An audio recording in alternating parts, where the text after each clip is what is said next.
आज है गाइस 24 नवंबर 2025। आज हम तीन जबरदस्त कंपनी के बारे में बात करेंगे। पहली है garden Rishi builder and engineers limited. इसको लेकर एक शानदार खबर आ रही है। कोचिंग शिपयार्ड में क्या चल रहा है, क्या हलचल है, उसके ऊपर डिस्कशन करेंगे। बात करेंगे हम Mazagon dock ship builder limited की। तीनों कंपनीज को लेकर जो भी अपडेट्स हैं, जिस तरह की हलचल हो रही हैं आज के दिन की, वो हम आज कवर करने वाले हैं। तो खबरें तो आगे हम जानेंगे ही, लेकिन उससे पहले एक बार मार्केट के हालात चेक कर लेते हैं। इंडियन स्टॉक मार्केट आज अच्छा परफॉर्म कर रहा है। 24 नवंबर 2025 को इंडियन स्टॉक मार्केट की ओपनिंग साफ साफ एक पॉजिटिव वाइब दे रही है। ये चीज आपको ध्यान रखकर चलनी है। अभी तो जब मैं ये वीडियो शूट कर रहा हूँ तो मार्केट ओपन ही है, और एंड तक क्या होगा ये कहना थोड़ा मुश्किल है, क्योंकि आज थोड़ा वोल्टिलिटी रहने वाली है। थोड़ा नहीं, हाई वोल्टिलिटी रहने वाली है, क्योंकि ये बात सही है कि एफएनओ की जो एक्सपायरी है उसका प्रेशर हमें देखने को मिलेगा। ट्यूसडे को फुल एक्सपायरी रहने वाली है, तो उसका प्रेशर हमें मार्केट में देखने को मिलेगा। ये है सेंसेक्स का डेटा, और सेंसेक्स के डेटा की बात करें तो साफ नज़र आता है। सेंसेक्स का डेटा लगभग 101 पॉइंट ऊपर है अपने पुराने क्लोज से। और ये है निफ्टी 50 का डेटा। निफ्टी 50 का डेटा भी लगभग 29-30 पॉइंट्स ऊपर है अपने पुराने क्लोज से, यानी प्रीवियस क्लोज से। तो देखने में आ रहा है कि भाई निफ्टी 50 50 से 60 पॉइंट ऊपर जा सकता है अगर सिचुएशन ऐसी ही रहती है तो। ऐसा इसलिए क्योंकि ये जो आईटी सेक्टर है, निफ्टी आईटी है, उसमें अच्छी तेजी देखने को मिली है। आप देख सकते हैं लगभग 434 पॉइंट्स ऊपर निफ्टी आईटी देखने को मिल रहा है। निफ्टी आईटी के बाद जो बैंकिंग सेक्टर है, यानी निफ्टी बैंक, पीएसयू बैंक, उसमें भी अच्छी तेजी देखने को मिल रही है। 309 पॉइंट्स हमें ऊपर देखने को मिल रहा है। एक है आईटी, दूसरा है बैंकिंग। इनमें हमें अच्छी बाइंग देखने को मिल रही है। इन्फोसिस कंपनी भी आज हमें तेजी में देखने को मिल रही है। 18 पॉइंट्स ऊपर बढ़ता हुआ नजर आ रहा है। 2% की ग्रोथ देखने को मिल रही है। लेकिन जो ये मेटल सेक्टर इंडेक्स है उसमें हमें गिरावट देखने को मिली है। आप क्लियरली देख सकते हैं जो निफ्टी मेटल है उसमें कोई खास परफॉर्मेंस हो नहीं रहा। और अगर निफ्टी फाइनेंशियल की बात करें उसमें भी बहुत बड़ी तेजी नहीं है, एक कंसोलिडेट फेस कर रहा है। निफ्टी फाइनेंस भी कंसोलिडेट फेस जोन में हमें देखने को मिलता है। तो साफ सीधा कहने का मतलब यह है कि मेटल्स और जो फाइनेंशियल सेक्टर है वो थोड़ा सा वीक है, लेकिन जो बैंकिंग सेक्टर है और जो आईटी सेक्टर है ये हमें अच्छी ग्रोथ में देखने को मिल रहा है। उसके बाद गाइज एक खबर बहुत ज़्यादा मार्केट में फैल रही है। इस खबर का भी बड़ा इम्पैक्ट हमें आज इंडियन स्टॉक मार्केट में देखने को मिल रहा है। वो है यूएस इंडिया की ट्रेड डील। फाइनल ईयर 2027 के स्ट्रॉन्ग अर्निंग ग्रोथ की वजह से मार्केट में हमें आज रैली की उम्मीद है। आगे भी रैली की उम्मीद रहेगी। तो आज के दिन एक्सपायरी की वजह से थोड़ा वोल्टिलिटी देखने को मिल सकती है, लेकिन जो कंसोलिडेटेड फेस है वो थोड़ा मजबूत रहने वाला। तो ओवरऑल कंसोलिडेशन का जो ट्रेंड है वो जारी रहेगा।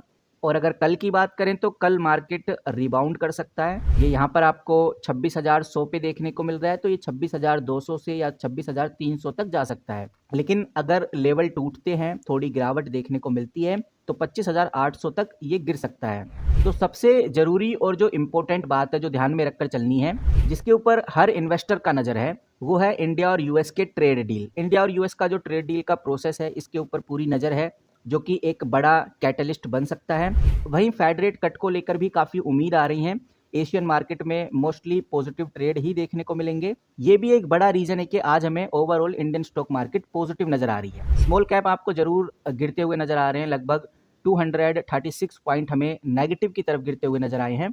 लेकिन निफ्टी 50, सेंसेक्स, निफ्टी बैंक और निफ्टी आईटी हमें स्ट्रॉन्ग देखने को मिलते हैं। बाकी बात करते हैं इन तीन कंपनीज की, जिसमें से कोचिंग शिपयार्ड हो गया, एक गार्डन शिप बिल्डर हो गया और एक मझगांव डॉक शिप बिल्डर हो गया। इन तीनों कंपनीज में कोई खास बदलाव देखने को नहीं मिल रहा। जैसे कि कोचिंग शिपयार्ड लगभग 2% डाउन है, और गार्डन शिप बिल्डर को भी देखोगे तो आपको लगभग 2.5% के आसपास डाउनफॉल देखने को मिलेगा। वहीं अगर आप मझगांव डॉक शिप बिल्डर को देखते हैं तो ये भी 1.35% के डाउनफॉल पे देखने को मिल रहा है। तो वन बाय वन करके समझें तो ये जो गार्डन शिप बिल्डर कंपनी है ये एक कोलकाता बेस्ड कंपनी है। ये कंपनी वॉरशिप या जो फास्ट अटैक क्राफ्ट होते हैं इनको ये कंपनी डिजाइन और बिल्ड करती है। इंडियन नेवी के लिए ये कंपनी काफ़ी वाइड रेंज के सरफेस कॉम्बाट बना चुकी है, और इंडियन नेवी के लिए कंपनी ने बहुत सारे डिफेंस इक्विपमेंट भी बनाए हैं, जिसकी वजह से ये कंपनी काफ़ी ज़्यादा जानी जाती है।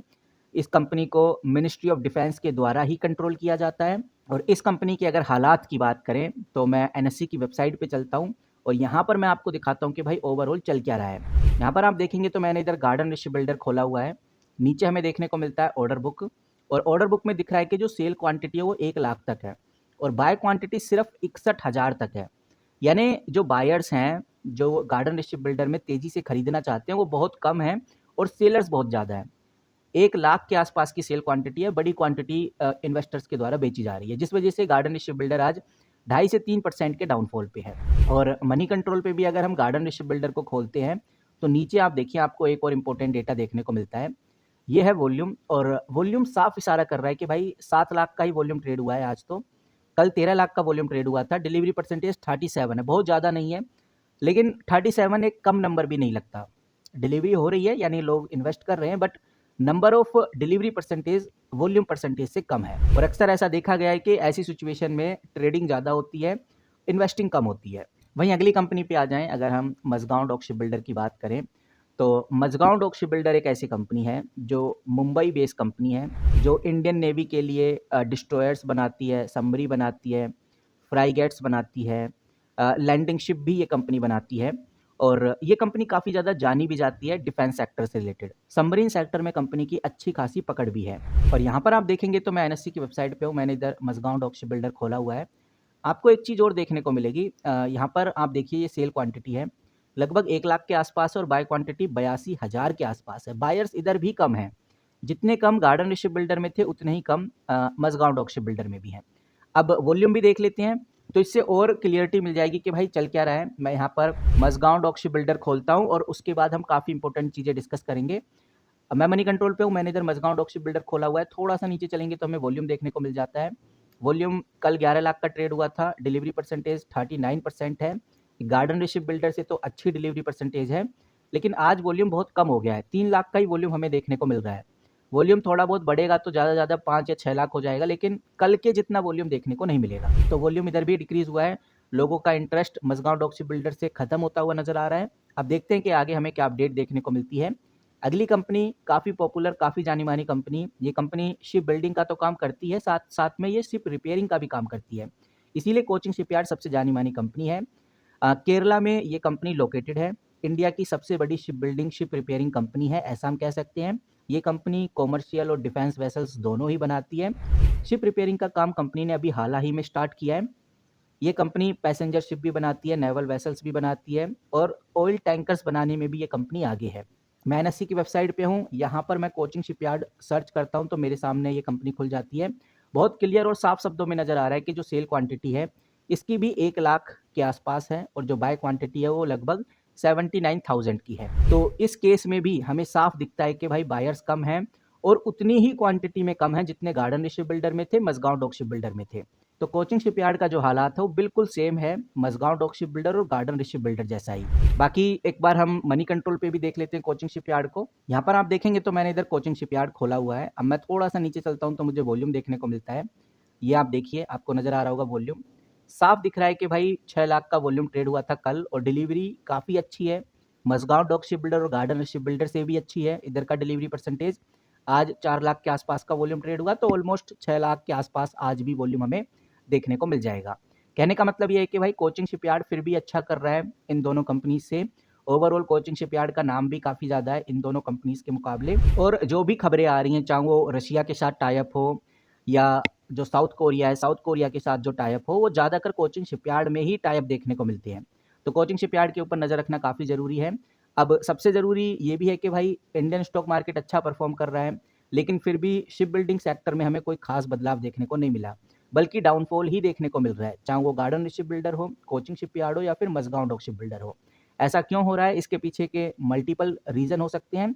और ऐसा भी हो सकता है कि भाई कल अगर मार्केट अच्छा परफॉर्म किया तो कल इन तीनों कंपनीज में हमें बड़े बदलाव देखने को मिलेंगे, यानी कि चीज़ें पॉजिटिव की तरफ बढ़ती हुई नज़र आ सकती हैं।